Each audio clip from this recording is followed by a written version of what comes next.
The Chengdu Magic Cube here in China is packed to the brim. Every single seat of this 12,000 person stadium is filled with a warm body, and everyone is cheering at the top of their lungs for the two big players, Uzi versus Clearlove, the Mad Dog versus the Pig Farmer. And we're about to have ourselves one game before Uzi closes out this series, or it could be Clearlove bringing us back to a game 5 and giving Uzi even more nightmares as we get back into this. But still, there's so much that we have to talk about. There is a lot going on in this series. We don't have any substitutions, so it's Edward Gaming and RNG running it back, but something has got to change for EDG. They cannot take that same game into game 4. Yep, and it's because it's not just Uzi. I mean, he's performing incredibly well, but it feels like a lot more members. Xiaohu, we already mentioned, was doing quite well in the Karma. But MLXG, I know in the Trash Talk video is talking about stealing your red buffs, blue buffs, dragons, and barons, but he did that all in one game, where he was able to flash in 400 HP Dragon, smited it. The Baron run as well made it an easy cakewalk for himself. And this is a big problem about Clearlove. A lot of us actually did not think he would play in the finals because he has been looking very rusty. We talk about the last set he played against BLG, against Rogue Warriors even. He's not mechanically really at the top tier. This is not 2016 Clearlove. This is not the Clearlove that won the MSI. This is more an older one, still trying to get back onto his groove. On the other hand, though, I think this is when Uzi finally takes over his demons. He's going to beat his demons to a pulp. Because this guy, he's still very young. He's 21 years old still, and he's been playing for 6 years, hasn't won a title yet. The hunger is there, and the maturation is here this split as well. You could see it in Uzi's face right there. There was no emotions. He was a machine. He was killing people. Yeah, and there was real patience from this team to allow him to thrive in that game as well, because there was a good portion of the game where building up the QSS, he was also getting his items, and they really allowed him to get that time. There was one point in time they were like, all right, I know you want a base, but we'll go top side. We'll see if we can get a pick on towards iBoy. It didn't turn out just because iBoy has good mechanics on that front. But then we're like, okay, we'll play it tempered once again. We'll play it back until we need to. And so when he was able to get multiple crit items for himself, he was a monster. And again, this is the trust fall that every team that plays with Uzi has to make. But it seems like as he gets older and more experienced, it's less of a trust fall and more of a holding his hand as he steps forward to become the better team. You no longer just trust that Uzi's going to win the game for you. You know that he's going to play better and better as time goes on. And it's just about the patience and able to the ability to temper his aggression in lane. If you look at this series so far, every time Uzi has a lead, he crushes iBoy. But the other way around isn't true. Actually, Uzi can hold his own. He can have a deficit. He can go into a worse lane, but the team is still going to farm him up. They're going to power farm him, give him the resources to come back into the game. So that's such a big mismatch. They basically have EDG in their hands. Yep, and EDG has to play perfectly. Remember this man right here. I would say the most standout moment for me was actually in the loss that they had versus Snake, because when he was on that Kog'Maw pick, sure, they were in a massive deficit and they were losing fights, but just barely. They were so far behind in gold, but his Kog'Maw, his priority in terms of his target selection was so on point that every fight that should be heavily in favor of the enemy team, he was inching towards finding that opportunity to take it away from them. You can see he's back on stage. The moment his face appeared, the crowd just went into an absolute uproar. And of course, with MLXG now stepping in to help support him since that game 2, we're seeing the jungle focus on that bottom lane. You've got the Karma in the mid lane to give Athens on Holy Grail and provide so much more with the Ardent Sensor as well. And then you've got the Shen in the top lane to protect the Kog'Maw just in case Uzi makes a rare mistake. Tell me about the Shen, Clement, because we did run a lot of mock drafts before this point, and a lot of the Shen picks that we were thinking and we were believing were going to come across was going to be on EDG's side. So the fact that RNG picked it up themselves is a major surprise. Yeah, I think this is just about putting Letme into the roster, because he's played Shen a lot more than Zatai does. So you could see it getting onto EDG's mind right there. It's like, wait a minute, do we want to ban it away? How do we want to deal with Letme now? He is a Shen player here, and like we said in the previous post game, it's about the skirmish ability, and it's also about the side lane priority. There's very few champions currently in the top lane that can actually split push out of a Shen. The only one is Gnar right there, and if you lock in something else before that, Shen's pretty much open. You can have your way into the top lane and continue that 1-3-1 style. Of course, his opponent, though, is Ray, and Did say that was your X factor, Ray and Teletmi. Last time we saw these two teams, we had the double Riven from Ray that just smashed through the top lane. Could there be a window for Edward Gaming to instead take their priority from bottom lane and look somewhere else with it? I think the big thing about EDG is they need to find a 1-3-1 split push option that can match RNG, and I think that's going to have to come from the mid lane instead of one of the top laners. There's a lot of flip stick that can go around with top lane, but for mid lane, I'm looking at more extreme picks. The Swain is one of them that can deal with the split push. Azir is definitely off the table, and then you're looking at more experimental things that we have seen Scout pick, but not often. Things like the Echo, things like the Rise, which can actually hold Xiaohu in the side lane. I think that's going to be a turning factor. Yeah, we've seen some great Rise games coming out of specifically Scout. I think I want to see a little bit more from that on his end. I think Fiora is something that I would love to see coming back into Ray's pockets, just because that would be a great pick in towards the Shen. Also GP. I think GP has been running a little bit of a question mark. No GP so far in the finals, and I think it would be a good opportunity to run it through, as it is a great pick into as the Shen. We're going to have to find out what that's going to be, of course, as the draft will continue to change throughout this. But still, there is a lot of work for Edward Gaming to do. Their win, if they manage to win this game, they still have to come back into Game 5 and try to ride that momentum out throughout the rest of this series. And that's no small feat against RNG, playing some of the best League they've ever played. And here's the thing. I ain't going to call it just yet, because this happened before already, where it was EDG that ran that gauntlet back in towards it. It was a 2-0 last time we saw it, and then it was just a reverse sweep in EDG's favor. So it's on to RNG to keep a proper mental. They find themselves this much on a high. They need to be able to just say step after step after step, no mistakes from here on out. Well, we'll have to see if they will be able to close it out clean, or if it's going to be a nice, messy game 4. Ladies and gentlemen, we are now ready. It's the Mad Dog, one game away from his final crown, his first crown. Will he be able to take it? I have no idea. Casters, you tell me. Is he going to get it? It's all you. 这是我们第5次进入决赛了吧？其实就在这5次进入决赛中，就不管我们的队伍成员什么都是很有变化的嘛。就唯一没有变化的都是觉得每一次都觉得自己能夺冠。Well, I'll tell you what, Dom, Uzi is looking to try and pick up his crown, but Xiaohu is trying to pull him over the line as well. He's promised him and promised him and promised him that he'll pick up a title, and now he has the chance to do it, because we are at match point. A win here with Sen RNG to MSI. And we finally have swapped sides. For the first time this entire series, Edward Gaming are now on the blue side, RNG on the red side, but the bands stay virtually the same. And remember that RNG, it is game 4. They chose red side. They chose to have the last pick. It could be a power play for their top laner, but it's Let Me. It could be a power play for their mid laner in Xiaohu, something that you might see in a later rotation. And with Karma and Rise gone, I would say that's where they're set for. Just going through the bans real quick. Karma, Kai'Sa, as well as Rise. As you mentioned, Frostgren, similar bans coming out from EDG, despite the fact they're on blue side now. RNG exactly the same. They don't want to see Swain. They don't want to see Taliyah anymore. And Olaf will be tanking away. Another Trundle priority pick, however, for Clearlove, but Amalek, she handled that beautifully in game number 3. I don't expect he's going to be shaken this much in game number 2. I'd like to see them change it up and give it some sort of combo with Scout. And you can't give this over to RNG. We thought they were shaky on the Xayah Rakan, but they proved that they are very good. We always knew Min could play Rakan, but now we've seen Uzi on the Xayah, and they burst rotated.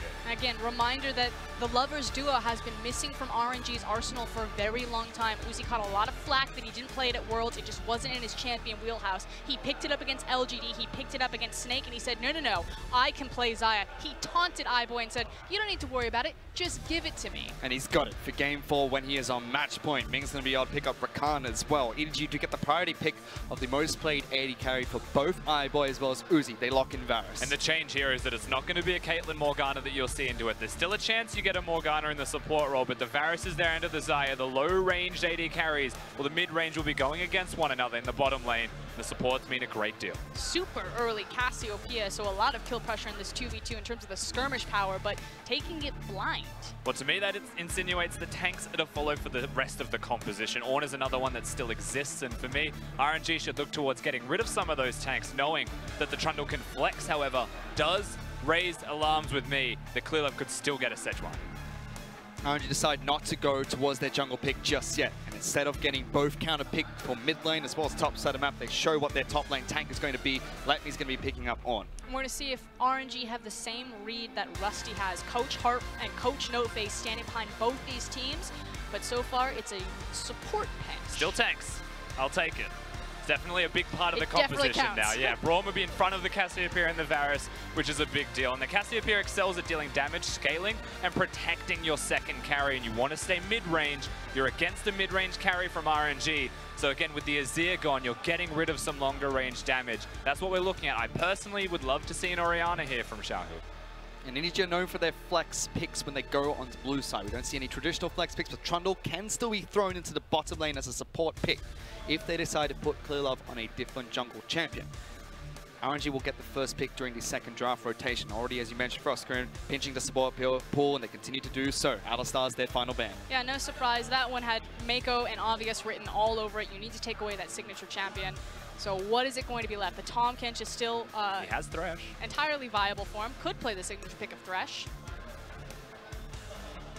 Just feel like we don't normally see Mako be the guy to stand up in the high pressure situations to take that champion. I do think there's a lot of respect from RNG though. They banded away from him earlier. They know what a threat he can be on the Thresh, and I want to see it. I want to see him step up. He is 37-6 on Thresh in competitive play. That is an absurd win rate.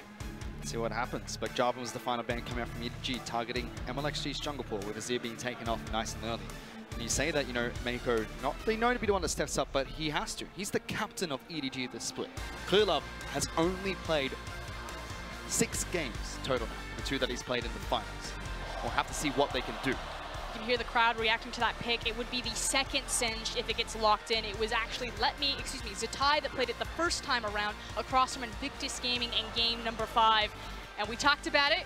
We mentioned it. Will he go for it? No. Tahm Kench is left open. It gets picked up with the support to protect iBoy in the bottom lane. RNG picked up Vladimir as their first pick. Picks the option that makes the most sense, of course. And whilst we spoke about tanks for EDG, Tahm Kench does kind of fill that role. The top lane is the other role that you'd be looking at. Something else that can stand in front of Varus and Cassiopeia. You'd look at the Cho'Gath as a potential option. It's something that Ray is very good at, and it also provides an extra form of damage, but instead of going towards the damage, acknowledging they're against a Vladimir, they choose to protect their carries. Yeah, and the thing is I agree. I would have also preferred the Cho'Gath here just because it creates more zone control and potential. The only option that you have to threaten with Shin is, of course, that taunt. But on the Cho'Gath, you have the Rupture, you have the Silence, you have this giant meat in front of you. You control the lane as well. Yeah, it just makes more sense for me. So they need to make this jungle mid count with the protection from Shen. Oh, no way. Oh, he's done it. Darkness has hit Chengdu.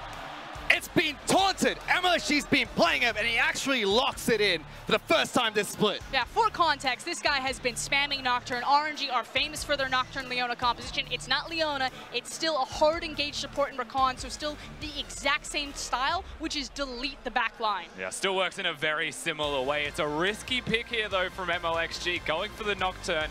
They are a game up. They can afford to go towards this. It ruins Shen's day, causes him absolute nightmares trying to help his team, and that's a big advantage for RNG in bottom lane skirmishes. And of course, on 8.6, Nocturne has had some quality of life changes and adjustments to him. He's gotten buffed up, and especially his spell shield. So his ability to go into darkness, to prime and prep that spell shield, and make sure that he's able to just get immediately into the team fight and look for the assassination.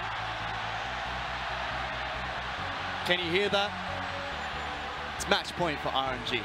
And as much as there's a split crowd here, the chants for RNG are just so strong at the moment. We're next to the EDG part of the stands, and RNG sounds louder. That is how much support Uzi has, how much they want him to get his title. And MLSG stepping back in as well for the squad. It's been a big boost for RNG. They played well with Kasa. They did rotate him in and out slightly during Spring Split, but the playoff buff has been strong. We already see the stats from Uzi stepping up from regular season and playoffs. Xiaohu said it himself, that spring is here, winter is gone, and he is now unlocked. Even MLG stepping up, picked up a niche pick for Game 4.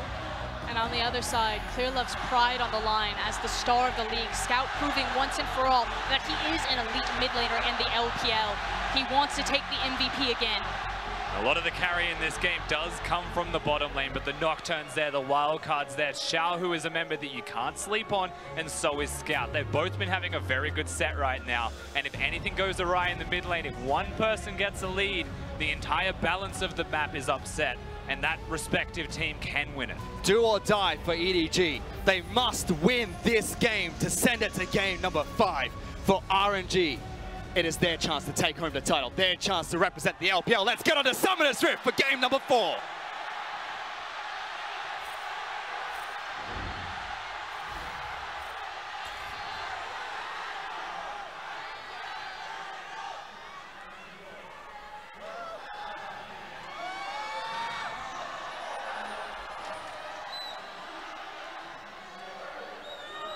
And we heard the RNG chants when they went and locked in their final pick of Nocturne. EDG fans now fighting back. They want to see this go to distance. They want to see EDG get that chance to take down RNG once again. Now, while everyone is excited about Nocturne, it is a legacy pick for MLXG. He's been spamming it in solo queue recently. Quality of life changes have made the champion stronger. We have to talk about there's a Shen in the game. And if anything is going to throw a spanner in the works, it will be the Shen interacting with Darkness as well as a level 1 invade. But this is interesting. MLXG is being invaded by Clearlove and Ray. There was a ward that spotted out both Trundle as well as Shen, and he is waiting. They have to pull it into the bush, and they're going to find MLXG if Ray goes up there. There is a ward available. There is the ward, He's pushed placed down, tries to push him out. This could be blue buff to Clearlove, and MLXG doesn't get a start. He is a feast or famine jungler. That is a perfect example of MLXG as a person. Instead of immediately seeing the invade and just deciding to springboard, get back on tempo, rush to his other side, he tries to find the outplay. And he's still going, Clearlove. He's gone from red buff to blue buff. He's going to keep him down. Nocturne is a jungler that wants to scale, wants to outfarm you and keep you down. Not even blue buff. Clearlove is doing it instead. Not even blue buff. He says, I will fight you at walls. MLXG does hit level 2, but Clearlove turns around and trades aggressively. Has a buff for himself. MLXG buffless at the moment. Yeah, Dark Clearlove showing who's the darkness, really. Immediately blitz into the jungle and taking a page out of MLXG's book for game 2. And it's not just wolves, it's blue buff. It's pushing MLXG to the other side of the map. It's 20 seconds of walking for MLXG, who is going to be behind in the jungle. And again, he wants 6, he wants tempo, he wants to beat Clearlove. He can't. Not defaulting to play checkers here, though. Still playing chess as Clearlove is trying to pick up blue, and Ming almost takes away. Actually, Clearlove is in trouble. Ricard goes in. One more Q will do the job. Ming has to hit it, has to pick up Silverbolt. Throws it down, and he does. Ray's in trouble as well. They're trying to lock him down, fighting against MLXG, and what looked like a great start for EDG has turned RNG 2 kills. And Royal truly never gives up. Ming, as well as the collapse from the top side, completely neutralizing any advantage that Edward Gaming had created in the first 3 minutes of play. That was just heroics as well from Ming, finding the 1v1 at the blue buff, acknowledging that he can get the kill, hitting the skill shots when it matters most, but more importantly, being there to get that done. When we talked about Mako earlier, but let's look at the fight top lane first, because Ray tried to disrupt this, tried to take it for himself, but he's trapped between a Nocturne and an Ornn. That's not a spot you really want to be in this situation.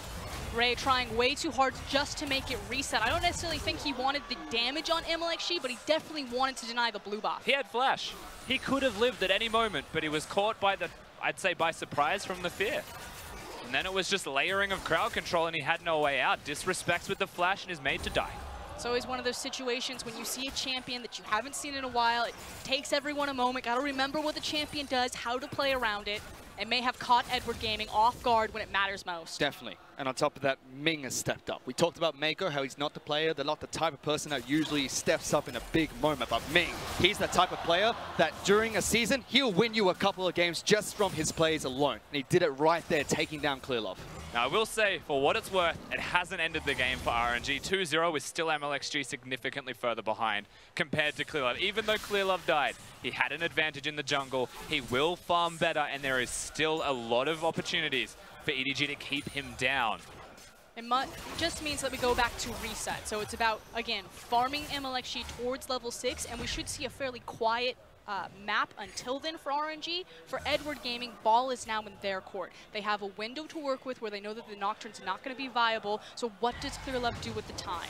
And just look at the stats for MLXG. 3 wins in the LPL historically. 18-2-20 was his score. Picking up another assist here as Ornn was able to pick up the kill on the top side map. You mentioned, what does Clearlove do? He's invading towards red side of the jungle. He wants the 1v1. Again, he can take that even though he has a slight item disadvantage, hasn't upgraded it. He's got a level. Level 4 to 3 is enough for a Trundle to win this trade. Enough to keep MLXG down in experience is longer and longer that the advantage should be belonging to iBoy and Mako, pushing in as best they can. But getting everyone to rotate to them is the real win there. Level 6 is what you're looking at for top lane as to when that actually happens. Clearlove gets spotted out. It's going to get his recall cancelled, but Scout is waiting for it. Fear is going to come through. MLXD, no! MLXD into the wall. Does get the rotation of Xiaohu, but that's not going to help him out. Clearlove picks up a kill. That's the famine in the feast of famine of MLXG. He's been exploited, and now he's made a mistake with the flashes. Mid lane, there's even ults They're going to exchange. tick level 6. Xiaohu's looking for it. Good Sanguine Pool coming out from Xiao is going to allow to escape from the final Q that came out from Scout. Ultimate is available though for Cassiopeia. And again, in 2017, it was Xiaohu that took home regular split MVP, but Scout walked away with the trophy as well as finals MVP. So looking for a back-to-back repeat performance. It was a beautiful bait by Scout to even punish MLXG like that. And again, in finals, he plays up. Fantastic punish from Clearlove at level 1. Great counter coming out from RNG as a collective unit. But again, finding MLXG in the jungle means that this game is once again dead even when it comes to gold. 9,500 to 10,000 gold, slightly in RNG's favor. But we're just getting started in this 4th game. Finally getting to look in with the top side of the map. Letme's able to hit level 6 first. Ray has used his teleport to get back into the lane. Letme has not done so just yet. But at this stage in the match, you should expect him to stay up and build items for himself. Standing United is going to come up when he ticks level 6, and that's where we could start to see the cross-map plays. He has been already. Shen is also the close, whilst he is close to 6 and behind in experience, he'll still be there before Clearlove and MLXG, and at a very good time for the bottom lane. That is still a Varus that can be engaged for, and as long as MLXG can't engage first with the Darkness, and EDG are the ones going forwards initially, they are the ones with the advantage because the Shen is faster. You can already see that Ming was actually pulled from the bottom lane to assist MLXG and make sure that he got his 2nd rotation of red buff. And now even further, securing neutral vision and hanging out with Scout just to make sure that MLXG is still able to farm his jungle. So RNG pouring a ton of resources across the map and getting their jungler back on track. Trying to clear a couple of wards in the river as well, but is forced to call Uzi up to help him out. This is a very early rotation coming out from RNG. Letme is waiting in the bottom lane. Teleport is forced out of On. He was there looking for an opportunity, perhaps finds himself a kill. You would imagine he was going to teleport anyway and acknowledge that, well, hey, Shen hasn't actually shopped. He hasn't gone for a Tiamat. He's not pushing very quickly at all. So why not try and walk down there just to see if something works out successfully? And I mean, he gets back to top lane, the minions are there for him regardless. So that was a cute little move from Letme. It does result in the teleport being used, which does, most importantly, result in 4 to 5 minutes of not going bottom. Checking in with the bottom lane, Uzi as well as iBoy have just been sitting back and farming. Ming's been leaving lane just a bit, but there's an initiation coming out from EDG. Good damage onto Uzi, forced to use his own ultimate. They trade quite equally though in the bottom lane. Yeah, reminder, Uzi still has his flash and his heal, so wasn't in any danger right there. But he's about to be if Trundle hovers around the area. Cassiopeia still has control of the mid lane right now. And if they're able to rotate, there is always the threat of the dive. And you can see where RNG are standing in their bottom lane. They are petrified. MLXG has found a way to hit level 6 before Clearlove. Darkness is available for RNG's jungler. But that's why Clearlove's vision on top of the blue buff is actually that important, because they're trying to find Nocturne's gank pathways towards the bottom lane, either to use it offensively or defensively. So again, we talk about how you need to change up your strategy when you're playing against these champions. Much deeper vision needs to come out of EDG to find these angles that Nocturne creates with Darkness. Already fights in the bottom lane as Ming forced to dash back to Uzi after looking for an initiation. Both Mako and iBoy split up to deny that. Clearlove now looking to defend his own blue buff. His level 6, Letme is level 7. There's a collapse on from EDG right now. There's no flash available for him actually, but he jumps straight back on top of Scout. Uses his shield trying to avoid the ultimate, but being held by Scout for now. Xiaohu with the ultimate. There we get some good damage onto quads Cassiopeia, but EDGs are the one that are charging back into this. Clearlove wanting to go forward, but it's just disengaged from both teams. Yeah, they still rout Xiaohu. They try and look for an opportunity again. The bottom lane is still going for a 2v2 during all of this time, but the real winner here is RNG. They buy time, they get control of the mid lane, but they have to wait on timers once again, and it's more timers this time. Ultimate, Xiaohu expended. Letme's as well, and the darkness from MLXG is gone. Ray was used his Stand United to protect Scout in the mid lane, but he does have his teleport available and Letme does not. There is a possible window here where RNG can either take their backs or try to make a play bottom. Since Uzi and Ming are backing up, it's probably just going to be a hard reset on the map. And again, we're just going to roll the dice, wait for these big cooldowns to be back up available, and set up our next plays. Where do they attack? What is the next play for EDG and RNG to set up? I mean, usually against a Shen, you have the option that you try to gank and kill the Shen so the Stand United doesn't cause you problems. However, with Nocturne and his burst damage, especially with the fact that he has a Vladimir or a Xayah in either his mid or his bot lane, it's kind of a wide open book for RNG. It's about how MLXG is going to read the map, where he finds the vision, how the lanes are interacting with him, and he can just pick and choose where he wants. Yeah, he's got 3 lanes to gank when you look at it realistically for the Nocturne and for just RNG, but for EDG, they can go bottom. They look towards bottom actively, and it's about, will MLXG map that out? Will he be bottom to counter it or defuse it before it even happens with the darkness? Or will he go somewhere else and watch as EDG try and trade? But it almost feels like MLG must defuse it. He can't counter it because that's where EDG shine. They are the team that want to set up here, and unless you defuse the play, the counter's not going to be as effective. I mean, that said, there's still a ton of damage across every single one of RNG's lanes. So I know that we talk about Trundle being, you know, that dueling skirmish-oriented jungler, and Nocturne is kind of that X factor and still fairly brittle at this point in the game. It's still a ton of burst damage. Even the lethal tempo getting an increase of attack speed as these two junglers fight over a control wall. 30 gold goes to Clearlove. Yeah, it's just about what MLXG decides to do with this type of information, because Nocturne can hit watch your screen, MLXG, because you just took half your health and damage. Subjugate comes out from Trundle, and MLXG's forced to flash away. He was looking somewhere else. He was definitely not looking at himself, and he didn't think Clearlove would be hiding around the corner for 3 seconds before returning. It was a bit of a mistake from MLXG, just not looking at his character. Ultimately, it's a big win for EDG. That's 2. Frostgurn flip a coin of tails, MLXD, and it's happened twice. One flash into the wall, now not looking at his screen as Clearlove finds him inside the jungle. Now he's trying to get into the bottom lane. Tahm getting into the back lines. Nocturne is sprinting down the lane, trying to see if he can get his darkness off. No teleport available for Let Me. Uzi and Ming trying to cut this one back out. Ricard goes in for initiation. Scout taking a lot of damage, but they only take down the AD carry from RNG. And Uzi and Ming played that just as well as they could have, but like you said, it was Nocturne that was caught out, it was MLXG that was forced back, and that is why EDG choose to pull the trigger. MLXG makes the mistake, and it's his bottom lane that dies for it. That's the end result. Uzi goes down. He doesn't have to use the flash. He chooses not to. It knows that, you know what, there's 4 people chasing us down. The minions are crashed. EDG played that perfectly and so how they were going to catch them out under the turret. The collapse was brilliant. Don't get too much for the play. They get damage on bottom lane out of turret. They take down Uzi and get a couple of summoner spells out of RNG. RNG retaliate and pick up an Elemental Dragon for themselves. Cloud Dragon at 13 minutes into the match. I actually had questions of where our lane assignments were going to settle now that Cloud Dragon, but it looks like both bot lanes are going to continue to just walk towards the bot lane, not try to disrupt the Shen or Ornn combo. I would say that neither explicitly outscales the other. Xayah Rakan, of course, as a duo is super good when you get to late game team fighting. But the Varus in terms of damage output and the LPL Varus that always goes rapid fire cannon second and builds AD crit is still going to hit late game and be a powerhouse. So the bottom lane, you're happy to just continue farming up there for a prolonged time and acknowledging once again, as we've mentioned, that everyone wants to come down to that lane. Why not keep it as the 2v2? EDG just used the Varus ultimate on command. They can try and jump down there. Nocturne throws out the darkness and collapses onto Tahm Kench. Great health is going to keep him alive a little bit longer. It has flash, still feared up by MLXG.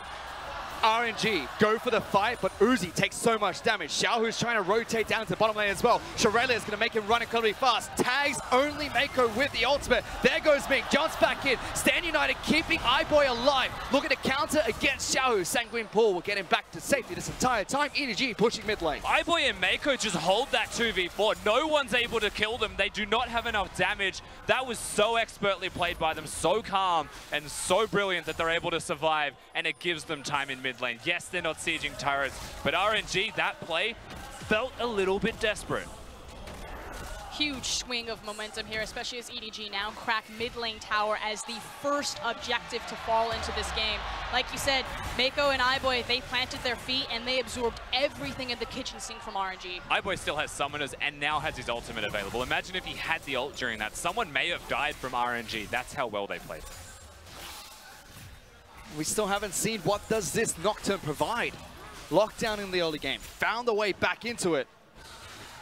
The hard thing is he had to pick kind of 2 evils there. If he jumps on the ADC, Tahm Kench is just going to gobble him up, grab him. If he jumps on the Tahm Kench, it's the one champion on the map at this point outside the Shin that you don't immediately have the burst damage to just pop and kill due to gray health. So it was a tough situation for MLXG to be in. They took the gamble and it bit hard. Not paying off so far in this series, but it's very early into the match. Only 1,000 gold separates these 2 teams. Everyone's trying to throw what they can into the bottom lane, but so far no major skirmishes have taken place on the map. Minor skirmishes across the mid lane, minor skirmishes in the bottom side of the map. I mean, the one saving grace is that it's a Cassiopeia as opposed to something like a Ryze or a Taliyah that would make that much more use of being unlocked from the lane. That said, if Clearlove's still holding Cass's hand and escorting her around, you're still dealing with a constant pressured mid lane and something that Xiaohu needs to deal with or at least follow. Yeah. And you can see the adaptations from EDG after their defeat. Going towards the Cassiopeia as a 3rd pick into the middle lane, not going towards a losing skirmish 2v2. They prioritize their skirmish strength, they invade the jungle, they keep MLXG down. Now the shoe's on the other foot with RNG. They are still looking for plays, but they find themselves 2,000 gold down, trying to fight up. Darkness is available again for MLXG, but look at the rotations. Ray is moving from top side of the map to mid lane. Scout is still trying to push in that mid lane as hard as he can, keeping Xiaohu occupied, who's swapped out for Ghost. Doesn't have teleport available just yet. He needs it just because he needs to survive in the lane. He's got ganked. so much farther to run. He has to pay attention to this Oh, pillar. Ray! Taunt, flash of Ray, Fog of War, keeps Xiaohu down, does have flash of his own and gets back to safety, holding on to that Ghost. Can swap it out for teleport if now EDG decide to collapse bot lane. Yeah, very cute from Ray, gets the flash, but they don't have hard crowd control to follow that one up unless he was facing the Cassiopeia for an immediate ultimate. EDG, they're pressuring Xiaohu, they're pushing him out of lane, they're poking at the turrets, and they're unlocking every individual member to roam and help one another. Now they're going bot lane.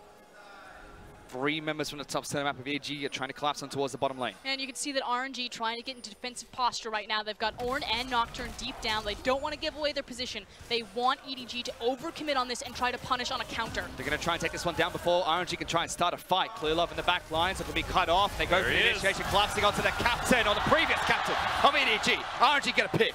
Way out of position there from Clearlove on the wrong side of the team fight and just immediately punished, showing some of that rust of maybe not playing 99% of the split. You mentioned overextending. He was the one member to overextend it as well. Of course, very good punish from RNG to find him out. And now, Ray stepping up still. EDG rotating towards the mid lane, looking to try and collapse on top of Xiaohu, but they're not able to get there fast enough. RNG's turret in the bottom lane has taken a beating, but at least defend it for a little while longer.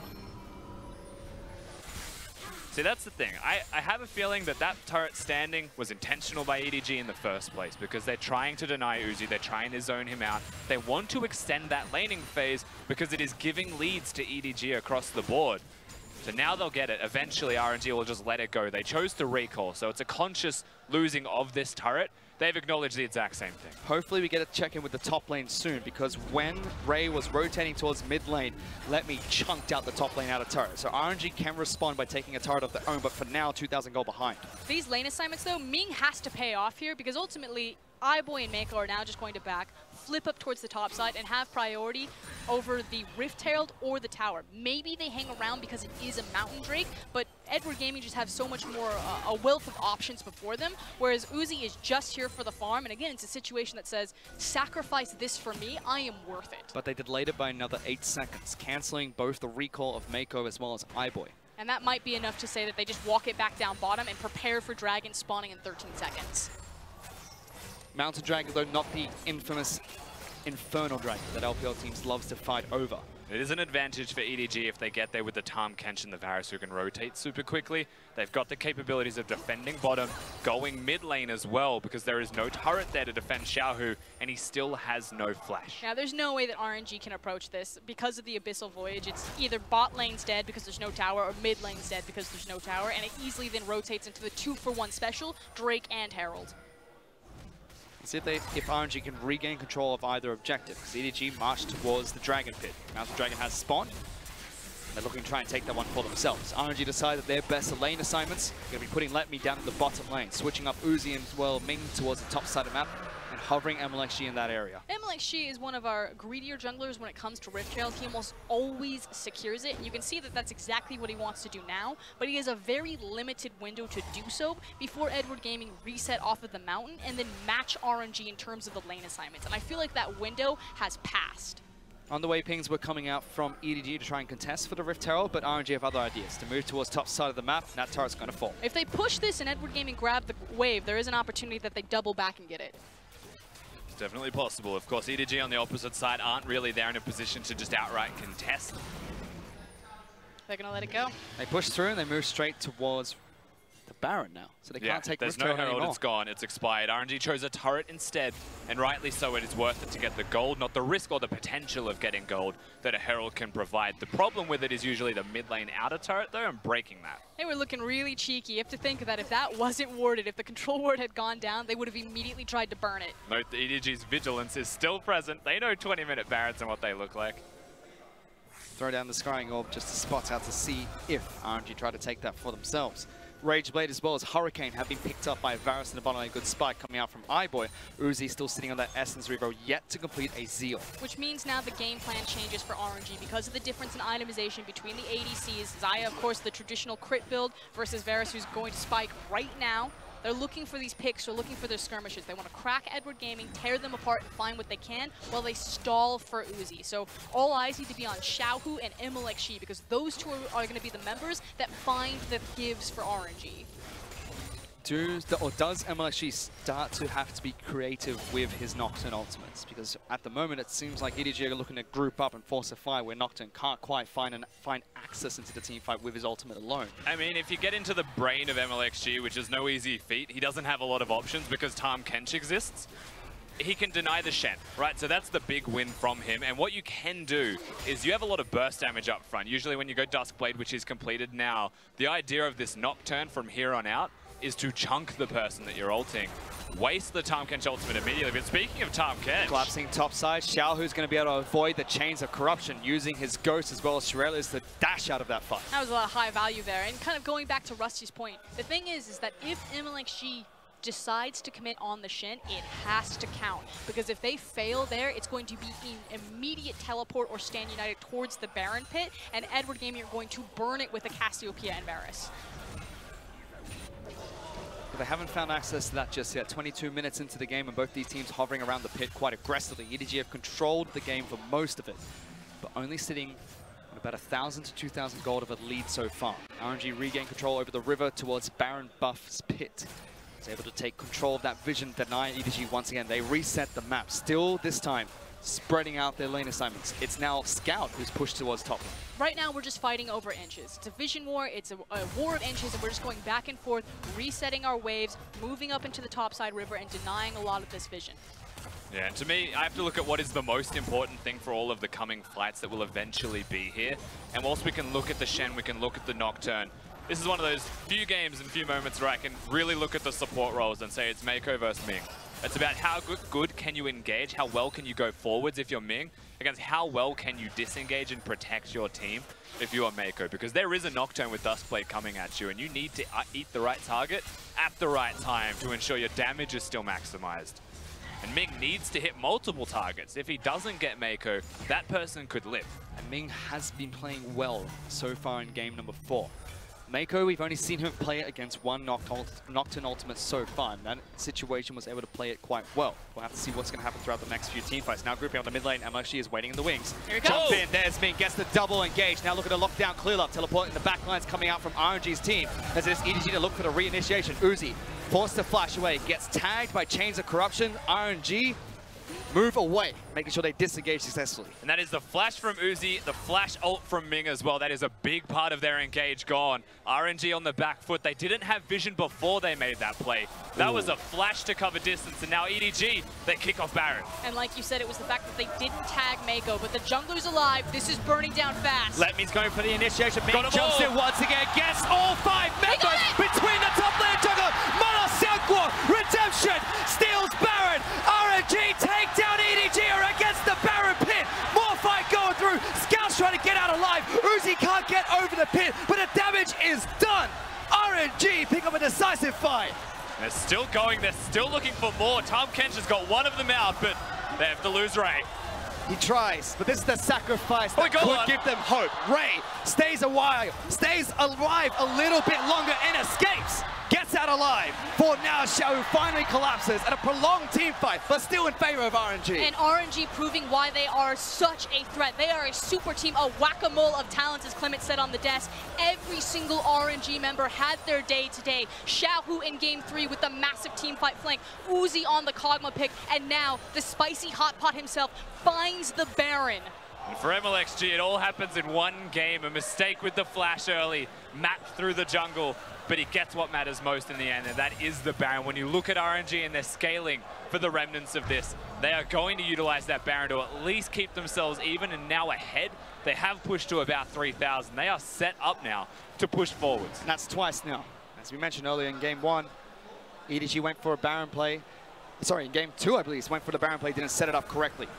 Now in game 4, it's the same situation. They burn a couple of summoner spells as well as ultimates. They think that's their time to try and take Baron. But RNG set up for the counterplay really effectively. Still a very dangerous game to play. We're still waiting on itemization, the Infinity Edge coming out of Uzi. So while this Baron does give momentum back to RNG, a bit more power, it still feels more like a neutralizer versus something that they're going to take full advantage and rush forward with. You know who did get the kills, though, is Xiaohu, and that is the death cap completed. That is the third item done for the Vladimir. And when you talk about team fighting champions, Xayah's on the list, but Vladimir is towards the top of that. And RNG can team fight with Baron. They can move around the map, and they can even force 1-3-1s with a Vladimir now. Who's going to contest him? That's what they need to do, is force those side lanes, because still just walking up to a tower as a 5-man unit and attempting to siege with this composition versus that one can cause a lot of problems. So I agree. Use the strength of the Vladimir right now. Use the reach of the Nocturne. Let's watch that again. Fight starts from RNG. 5-member knockup between Ming as well as Let Me, and the steal coming out of MLXG. The disrespect on the Ornn ultimate firstly as well, and the early stopwatch used by Scout was a big part of why Xiaohu is able to just get into the backline and assassinate people before the fight even starts. And then the rest of that was just run away, try not to die. And yeah, MLXG secures the Baron, but like you were saying, the Ornn knock-up there, so Let Me also having a quiet, great game from himself. For the side of EDG, though, Ray playing out of his mind there, was able to taunt flash over the wall, lock down MLXG before he could collapse onto Mako. That allowed Mako to get out alive and take one of their members with him. And on top of that, took down MLXG in the wrong team fight as well. You speak towards item spikes, yeah. He got the Krugs for a very good reason. If your jungler starts them and your AD carry finishes it, you know that the Infinity Edge is coming. Infinity Edge, Essence Reaver, as well as Rapid Fire Cannon and Boots complete for Uzi. 0-1 and 2, but he's picked up 311 CS, and he's looking to become a monster in these late game team fights. The Baron bought him his power spike. He now has it. Uzi, you are one game away from your championship. You have the ability. You've got the power. Let's see it. I will say that both teams are spiking right now, though. They've got their big items spiked. It is only 2,000 the difference, and with the itemization that they've got for themselves, it doesn't feel like 2,000. That's the thing. This next fight, RNG will be able to be in an advantage from Baron control and vision control, but EDG can very easily win that fight. Make it 3 as RNG take down bottom lane out of turret. Baron buff has expired, but is still looking to try and continue pushing. Raid looking for a flash, but Clearlove's being caught! RNG get the pick! Darkness comes out of MLXG, denying the save from Raid. And Clearlove once again out of position, just gives RNG another turret, gives them advantage, grows the lead even further. Maybe there was a moment for EDG, and that moment starts to become fleeting. As Clearlove 1 and 4. It's also Ming again, time and time again, stepping up, grabbing the Rakan. Mako had the opportunity. He could have put on the carry pants. He could have picked his Thresh. He decided to play for the team, decided to play defensively, and Ming is having the game of his career. We said that it was a little bit too early to talk about Ming when he made that play to take double buff away from Clearlove, but he's being consistent in this game. We said it. He is a player that will win you a couple of games a split, and this looks to be one of them if he keeps it up. And again, this is why RNG are the threat. They can carry from so many different positions. They have so many different ways to change the draft, to change the priority. A 7-man outfitted roster, and they look to be on the cusp of proving why they are the greatest. The crowd knows it. They know how close RNG are to getting that victory. They can taste it. When you look at Xayah Rakan, usually you look at the Rakan as the big carry. And that is proven to be true even when your AD is Uzi in this game. Which is why it was so important that we never saw the Lovers duo come out of RNG. Uzi needed to play the Xayah so they could give the full power to Rakan and really unleash the type of aggressive playmaker that Ming has become. Let Me, Ming, MLXG, and Xiaohu have set it up. We saw the initiations coming out from top lane in support of RNG. They've been phenomenal. Xiaohu has picked up a 3-0-1 lead with Rabadon's and Void Staff complete. He's looking to try and bring Uzi over the line. MLXG stole the Baron. The bases are loaded, and now all Uzi has to do is hit that home run to bring it home. But do not sleep on EDG's team composition. If MLXG goes forwards and disrespects, if Xiaohu steps up too far, they die. They die extremely quickly, even if Ming misses the engage. You're looking at a team composition that can stand and deliver incredible amounts of damage incredibly quickly. RNG have to play this out perfect. Yeah, it's a bear trap. If you ever chase into EDG's composition and you don't 100% know that you're going to close the fight, Cassiopeia and Varus will eat you alive. So what is the play we see from RNG next? Because we know EDG want to set up and look for the counter. How do RNG dissect EDG once again. It's the Baron play. You can see Ming on your screen right now. He's using Uzi as bait. He's standing on control wards. They have multiple vision control over the area, save for one blue ward behind them on the Raptor ramp. And it's going to be the same play. Rinse and repeat. Look for that pick from Ming, and then just follow through. Dog pile on top of it. And it can't just be a pick. It has to hit multiple people when you take the pick, or there has to be no Mako nearby. Always the thing to consider here, but you're right. Ming is hovering in control wards. They have plenty of them as well. Uzi is a big part of the bait. The distance that you can cover to get to your Xayah is massive. It's close to the Zac Gang styles at level 5 that you see in your mid lane. Well, Infernal Dragons respawning in a minute 20. However, Baron's coming up much faster. 5 seconds and that a major objective is online. RNG have the superior flank right here. Shin and Varus are actually out of position. If they know red buff's there and they pull the trigger, they know it's a numbers advantage. They set up for it, but a good ward comes out of Clearlove and spots out both Uzi as well as Ming, even MLXG waiting in the wings. And when you speak to Vigilance and checking bushes, Trundle has the pillar. He can use that effectively to find people as well as placing vision himself. So that was good from Clearlove. He's upgraded his support item as well to have 4 wards available. They can find you constantly, but the range of Let Me is longer than a ward. RNG are looking for that flank. Let Me is there. Xiaohu's in the backlines with Ghost. I mean, they're and funneled Flash. right now. Ornhorn comes online. They look for it, and it's bouncy castle time. Stand United comes through before darkness. MLXG now dashing into the backlines. Uzi uses the ultimate nice and early, but they killed Ironboy. They take down the carry. They're looking for more kills. 3 members of EDG left alive, and RNG are chasing for more. Clearlove looking to try and escape. Let Me is chasing him down, and Ming looks to lock him down as well. He gets out alive, but bottom lane EDG is dead. EDG are lucky to have 3 alive, frankly, after that fight. That should have been to RNG. It should still be the Baron to RNG. Clearlove has been forced to recall, and that's the moment that you're looking for. It's not just Ming. It is Let Me. It's the support staff of RNG. They are doing the work. And it simply means that Edward Gaming survived to fight another day, but they are running out of chances. RNG, it's not going to go easily, though. EDG are not going to go quietly into the night. They will make them work for it, scrape over the finish line. RNG, the 2-team fight team. That was their second. The comeback of Baron, the pick against Clearlove, and now another Baron fight.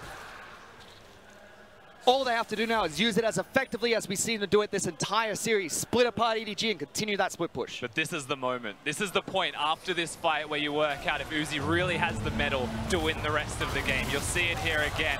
Let Me, he knows where everyone's going on this, on the team fighting. Their ability to cross walls as well as engaging. Iboy has no chance to deal damage. He's standing next to a blood pool and he's just dead. And again, the key thing's the fact that Iboy was forced to use his summoners there. So if RNG do want to make this a, 2-team fight, 1-2 good night, they try to force the fight here. And if Edward Gaming try to defend, make a mistake, the game will end.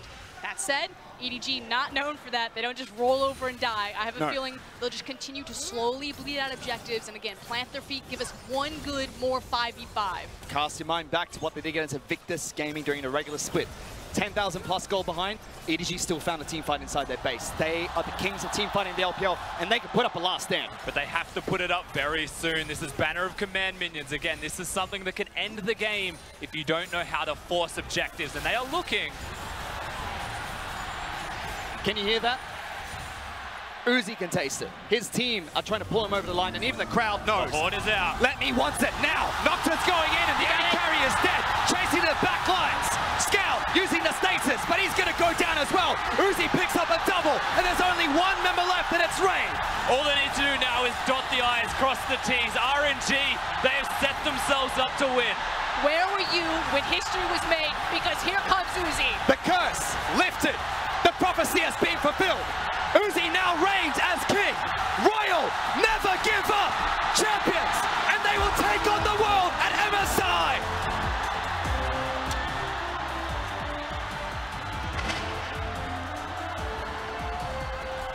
The king has been crowned, and Doublelift, Prey, Reckless, can you afford to take the throne from him? Because the best AD carry in the world is now attending MSI for the first time. And it's been thrown around as well. Best AD carry in the world, is he the best player in the world at the moment?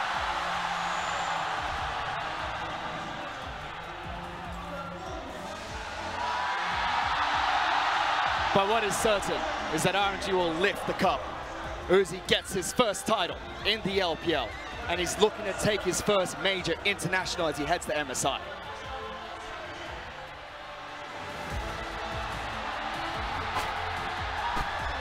RNG have actually done it. Something that was a curse for Uzi. It was impossible for him to get the victory. He's been able to do it. The meta was finally for AD carries. He was there to be supported. At the end of the day, he does more than just be supported. His team supports him across the line. Coach Hart and Kesman now joining the stage, followed by General Manager Firefox, former coach, gone to Worlds 3 times on 3 different teams. And a huge sigh of relief for Uzi. This is a guy whose trophy case has been built up not on medals, but of the millions of voices saying, you are one of the greatest players to ever play the game. But now he's got the trophy to say, what's next? Next chapter. That's what Uzi said at the start of the split. Come and beat me. He said it again at the start of playoffs. Beat me. Ivory got the best of him last split, but he's done it this time round. He is the champion. And it may not be EDG that go to MSI and Lift try and it get a up. second flag. It's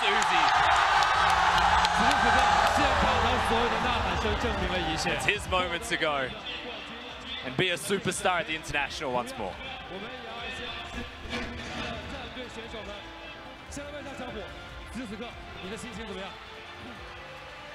It's been a long time coming, Uzi.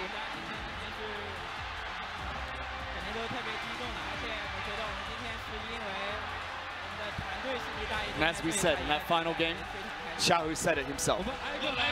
I'm going to pull them over the line. The support cast did, and Uzi hit it home to break down that series a little bit more. Let's send it back to the analyst desk. Whopping, out of a whopping 12 splits, 11 playoffs, and 4 finals. He has finally done it. I'm just about to tear up, man. I'm just about to tear up. The moment, the moment he hoisted that trophy. Yeah. There's a lot of people that made this moment. Everyone under this stage that has cheered for us, that has been a fan for us, I want to thank you all. It's always been with you guys all along.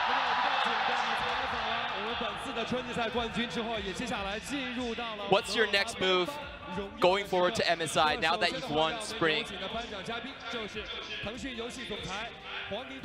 We're going to welcome one of the leaders from Tencent to speak to us.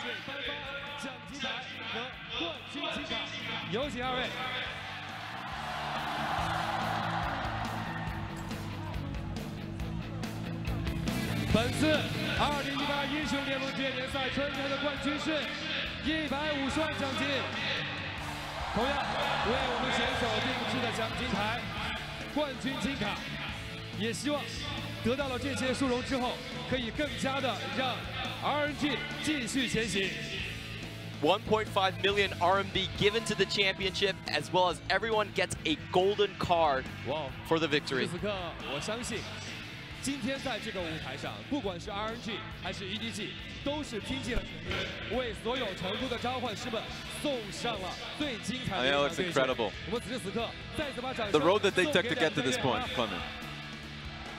It's just so amazing. I was tearing up. I was crying with all the fans down there. We've been waiting for this moment for so long, and just look at Uzi. Like, he's so under control now. That's always been the trouble, keeping those emotions under check. Once you finally rein that beast in, it becomes something terrifying. And every other AD carry in the world has got to pay attention now because he's about to go on the international stage. In RNG, they set it up for it. 4th game, they had side selection, red side. They were hiding that Zyricon just for this moment. He said in the interview, please don't ban it away, I'm not that good. It was all a trap. Now we've got the MVP coming at you in just a moment. And the MVP award is coming down. It will go to Uzi.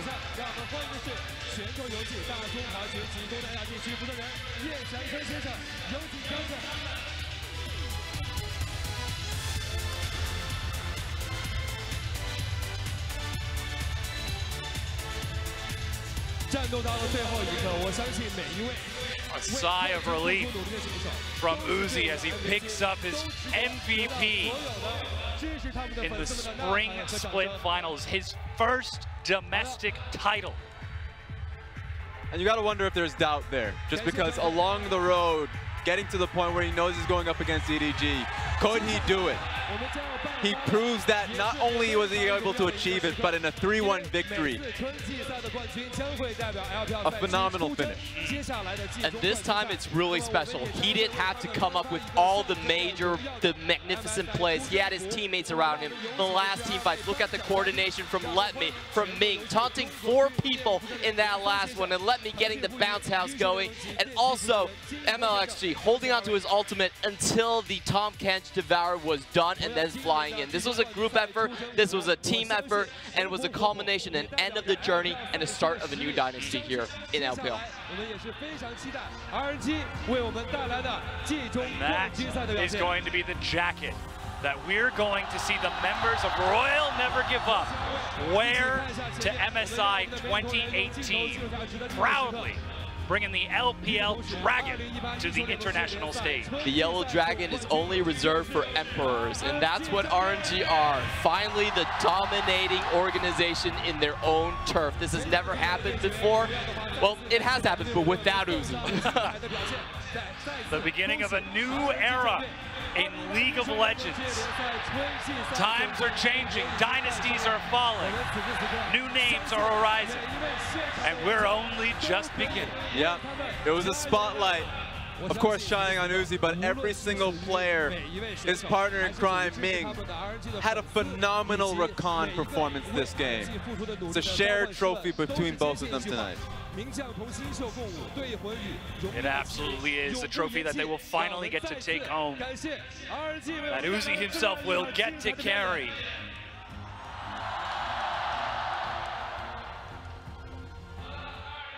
Absolutely amazing.